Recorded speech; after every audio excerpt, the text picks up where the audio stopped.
Uh, Cooking in the Ninja is very simple.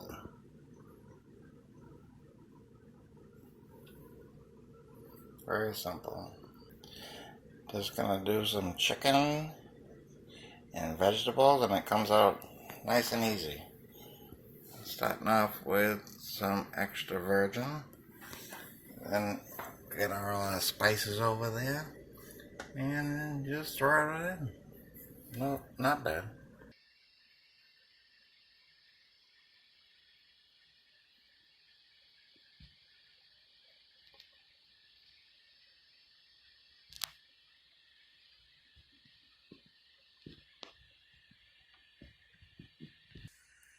So with my chicken, my boneless breast chicken that's over here, I'll put some carrots and a green pepper and onions.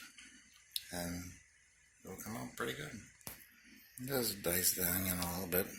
Yeah, bite size, it doesn't matter. And I got the pepper and I leave it in kind of like ring chunks. And that's cool. Then small baby carrots.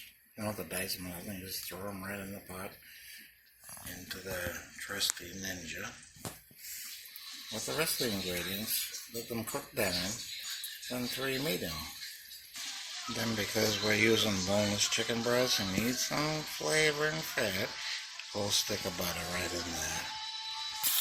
So this is the veggies cooking down with the whole stick of butter and olive oil and all those other spices.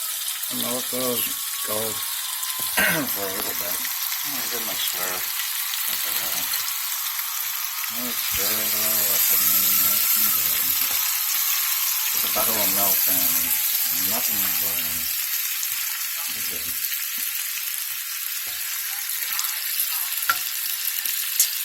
And so we'll put the cover in for a little bit. Let those cook down and we'll put the meat in. Then I put the frozen chicken right on top.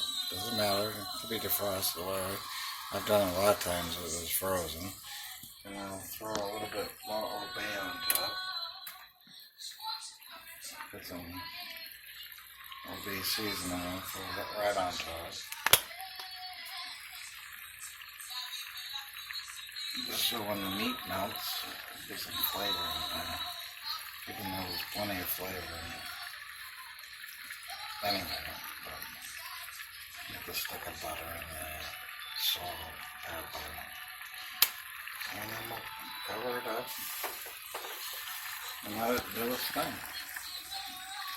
Probably have to do a part 2, so I'll be back with part 2, how it came out.